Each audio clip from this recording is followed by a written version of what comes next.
You see, the very first step in growing a small portfolio has nothing to do with complex financial instruments or exotic strategies.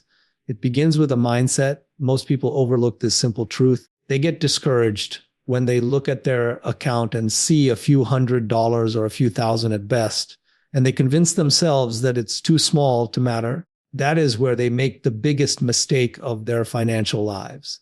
Because what they fail to see is that size at the beginning is irrelevant. What matters is your discipline, your patience, and your ability to let compounding work for you over long stretches of time. Think about this. If you had invested a single dollar a day in the 1970s into the S&P 500, just $1, by today you'd be sitting on a small fortune. $1 a day is not glamorous. It doesn't sound powerful. It doesn't sound like it could change anyone's life.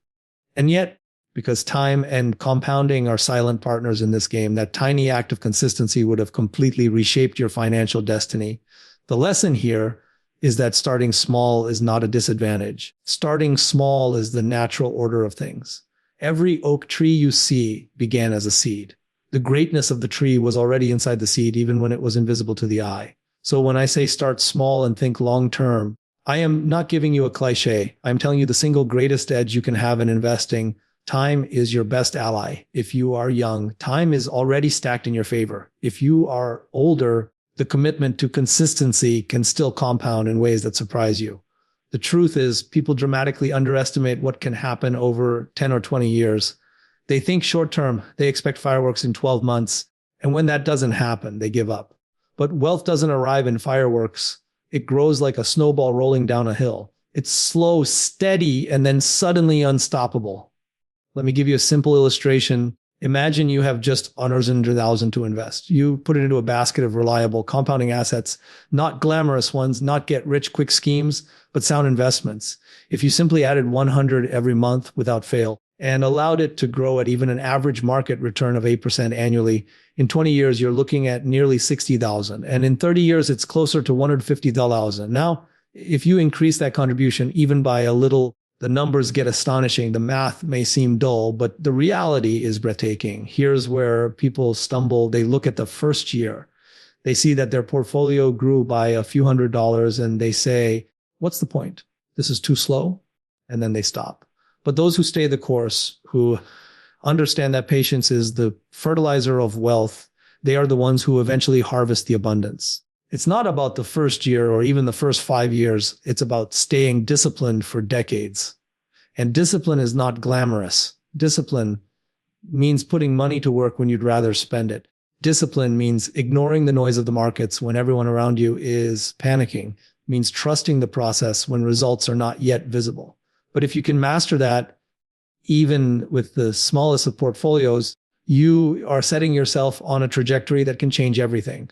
Now, let's talk about the temptation of shortcuts, because when people have a small portfolio, the pressure to make it big quickly is enormous. They chase hot stocks. They gamble on speculative bets. They fall for schemes that promise 10x in a year. And almost always, they end up back at zero, frustrated and defeated. This is what impatience costs. This is the tax the market imposes on those who are unwilling to play the long game. The irony is, if they had simply stayed with steady, boring compounding, they would have already been miles ahead. The difference between those who succeed and those who fail is not intelligence. It is not access to some secret information. It is not even luck. It is time plus discipline. The market rewards those who respect time. If you can put your ego aside and accept that growth will be invisible for years, you will win. Because what happens is, in the beginning, the growth is almost invisible. Then it becomes noticeable. And then one day it becomes undeniable. That is how portfolios, businesses, and even lives transform slowly and then suddenly. So if you are sitting there with a small portfolio and you are doubting whether it's even worth it, I want you to remember this: the size of your portfolio today does not define your financial future. What defines it is whether you stay the course, whether you allow compounding to work in your favor, and whether you can think in decades instead of days. If you can do that, even a small seed can grow into a mighty forest. And that is why the first principle is simple, but profound. Start small and think long term. Once you have embraced the long-term mindset and accepted that even the smallest portfolio can grow, the next challenge becomes how you position your money. Because the truth is, How you allocate your resources matters just as much as the act of investing itself. Many people hear the word diversify and immediately assume they need to spread their money across dozens of different assets. They think safety lies in scattering, but what often happens is the opposite. They over diversify, dilute their returns, and end up owning a collection of things they don't truly understand. The portfolio becomes noisy, cluttered, and directionless. Diversification is not about owning everything. It is about owning enough of the right things so that your future is not dependent on one single outcome. Think about it like building a house. You don't need hundreds of materials piled up in your yard to build something strong. You need the right materials in the right proportions put together with purpose. Too much wood and no steel makes a weak frame. Too much glass and no foundation leaves you exposed. But the right balance creates something that can withstand storms. When you are growing a small portfolio, balance is your ally. You don't need to chase every trend, but you also don't want to place all your hopes on a single stock, a single coin, or a single bet. Because if you are wrong, and no matter how smart you are, you will sometimes be wrong, your entire portfolio collapses. And recovery from a collapse is far harder than recovery from a setback. That is the difference between fragility and resilience. Resilience comes from thoughtful diversification. Not too little, not too much, enough to absorb shocks, enough to let growth happen. For most people, this means allocating across a few core areas, stocks which represent ownership in businesses, bonds or fixed income, which bring stability and predictability, maybe real estate or index funds, which allow you to ride the growth of entire markets. And if you understand it well, a small allocation to alternative assets like gold or digital currencies as a hedge. The key is not the number of holdings, but the understanding of why each piece is in your portfolio and what role it plays. And here's something people overlook. Sometimes the best diversification is not adding more assets, but adding more time. If you own a solid business, a stable fund, or a reliable instrument, the real risk is not the short-term volatility. The real risk is you losing patience and selling too early. So diversification is not just about spreading money across different buckets. It is also about spreading your decision-making across time. Don't let one bad week or one bad headline push you into abandoning a sound strategy. Now, let's address the other side of the spectrum, the danger of over-diversification. I have met investors who hold 50 or 100 different stocks. At that point, you are no longer an investor, you are a collector. You own so much that you effectively own the whole market, and yet you don't benefit from the clarity of focus. You can't possibly study and understand each business in depth. And when you don't understand what you own, you are no longer investing. You are simply hoping. Hope is not a strategy. Understanding is. For a small portfolio, the danger of over diversification is even sharper. If you have a few $1,000s and you spread it across 20 different holdings, you've created a situation where each position is so small that it can't move the needle. Even if one doubles, the impact on your overall portfolio is minimal. Instead, it's better to concentrate on a handful of carefully chosen assets, understand them deeply, and allow them the space to grow. Think of it as planting a small garden. If you scatter seeds across too wide an area, nothing will grow well. But if you nurture a focused plot with attention and care, you get a harvest. The beauty of intelligent diversification is that it allows you to sleep well at night. When one part of your portfolio is struggling, another part is holding steady, and another might even be thriving. Markets are unpredictable. But with balance, you don't need to predict. You simply position yourself to endure and to benefit from whatever comes. That is how you survive downturns without panic, and that is how you participate in growth without fear. There is also a psychological benefit here. When you diversify thoughtfully, you reduce the emotional roller coaster of investing. Instead of feeling crushed when one holding dips, you can see the broader picture. You learn to appreciate that temporary setbacks are cushioned by the stability of other positions. This keeps you rational, and rationality is one of the rarest and most valuable traits an investor can have. So if your portfolio is small today, don't try to make it grow by swinging for the fences. Growth doesn't come from gambling everything on one idea. Growth comes from building a resilient base and allowing time and compounding to do the heavy lifting. Diversify with purpose. Not too much, not too little, enough to create balance, enough to protect your downside, and enough to give your winners room to grow. And remember, in investing, survival is victory. If you can survive, you can thrive. If you can protect your portfolio from devastation, it will have the chance to expand beyond what you ever imagined. One of the biggest mistakes investors make with a small portfolio is underestimating the power of reinvestment. They think the only way their portfolio grows is through new contributions or through sudden price increases. But the real engine of wealth creation is much quieter, much more subtle, and yet infinitely more powerful. It is the act of taking what your portfolio earns and putting it back to work again and again. Reinvesting is how you convert a modest beginning into something extraordinary. Think of it this way. Imagine a farmer who harvests a crop and then eats or sells every single seed. The next season, he has nothing to plant. His harvest will shrink and eventually it disappears. But the wise farmer always takes a portion of the seeds from each harvest and puts them back into the soil. Over time, his fields multiply, his harvests expand, and what began as a small plot of land grows into abundance. The exact same principle applies to your portfolio. Dividends, interest, profits from gains. These are not meant to be consumed immediately. They are the seeds for your future harvest. Most people, especially those starting with small portfolios, feel tempted to withdraw gains as soon as they see them. They want to use them for something else, a new gadget, a vacation, or even just the comfort of cash in their account.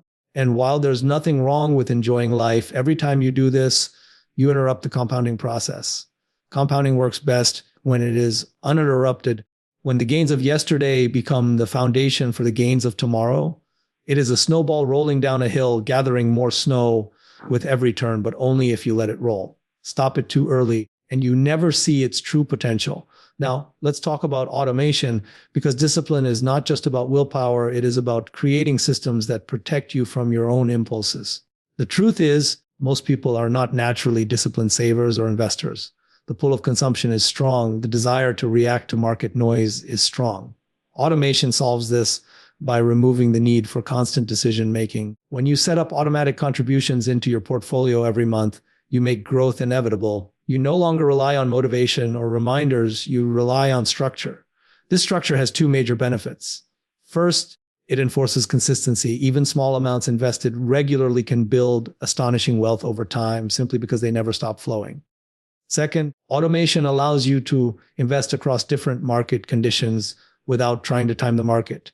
You buy when prices are high, you buy when prices are low, and over time you average into a fair and sustainable cost basis. You protect yourself from the trap of waiting for the perfect time, which rarely ever comes. I cannot stress enough how powerful this combination of reinvestment and automation can be. If your portfolio is small, you may think your contributions and your reinvested dividends are insignificant, but they are not insignificant.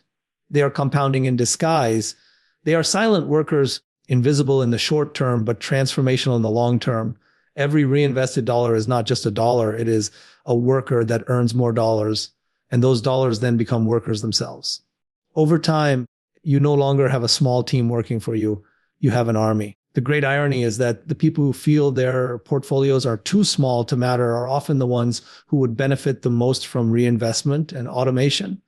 Because when your portfolio is small, your greatest leverage is not size, it is time and consistency. You can't control the market, but you can control whether you put your gains back in. You can't control global events, but you can control whether you make that automatic contribution every month. Those small, deliberate actions are what compound into wealth. Of course, this requires patience. Reinvestment is not exciting in the short term. It doesn't feel like a breakthrough. It feels invisible, almost boring. But wealth is not built in dramatic moments. It is built in steady habits. And the beauty of reinvestment is that once the habit is set, it does not demand constant energy. It simply compounds quietly in the background of your life while you focus on other things. Then one day you look back, and what was once a modest account has transformed into something that gives you freedom options and security. There will always be temptations to pull money out early.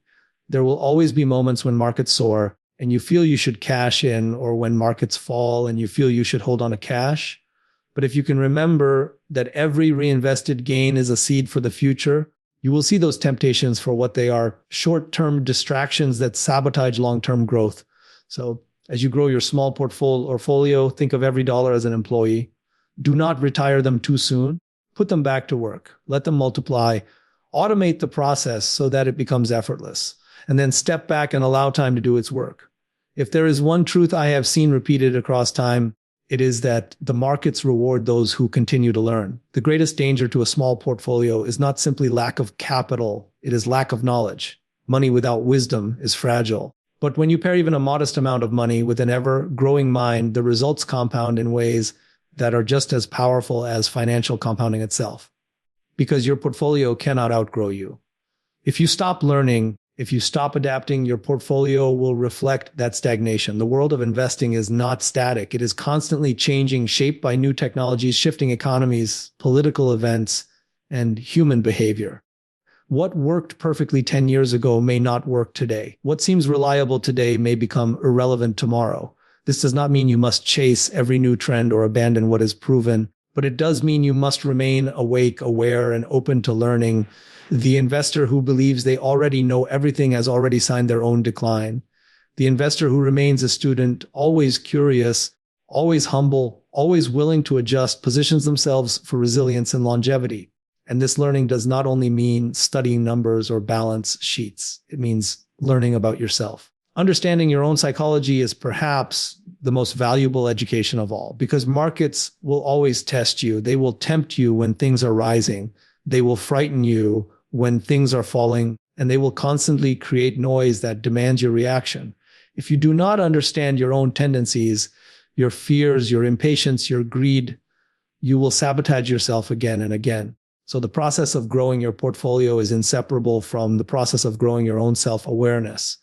This is why adaptability matters. The investor who survives and thrives is not the one with the most intelligence, but the one who can adjust to change. If inflation rises, if interest rates shift, if new industries emerge, you must be willing to re-examine your assumptions. Not to panic, not to abandon your principles, but to update your perspective with new information. It is a mistake to lock yourself into rigid beliefs about markets. Rigidity breaks under pressure. Flexibility bends and then continues forward. Learning and adapting also means recognizing opportunities that may not have existed before. Entire industries are born in a single generation. Think about technology, renewable energy, or even digital assets. Decades ago, these opportunities did not exist. Today, they shape the landscape. If you had been unwilling to learn, unwilling to adapt, you would have dismissed them entirely. But by remaining curious and open, you place yourself in a position to at least evaluate them and sometimes to benefit from them.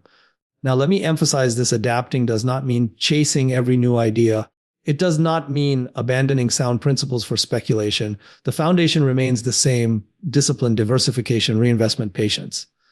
But on top of that foundation, you must build with awareness of the world as it changes. Otherwise, your portfolio may become anchored in the past while opportunities for the future pass you by.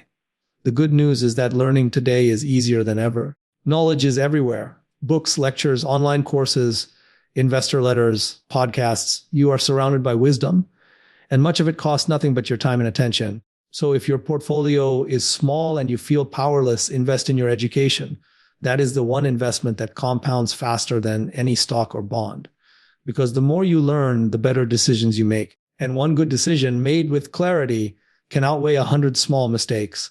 As you grow, you will notice something profound. Your portfolio will begin to reflect your growth as a person.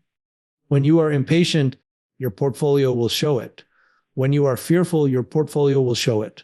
When you are disciplined, consistent, and open to learning, your portfolio will show that too. This is why the journey of investing is not just about money. It is about who you become in the process. The more you grow, the more your portfolio grows. And here is the beautiful part: this process never ends. You never arrive at a final stage where you know everything. There will always be more to learn, more to understand, more to adapt to. That is not a burden, it is a gift. Because as long as you remain a student, as long as you remain curious, your growth, both financial and personal, has no limit. So if your portfolio is small today and you are wondering how it could ever become meaningful, remember this: growth comes not just from what you invest in, but from who you become along the way. Learn continuously, adapt gracefully, and your portfolio will follow you upward. That is the fourth principle: keep learning and adapting.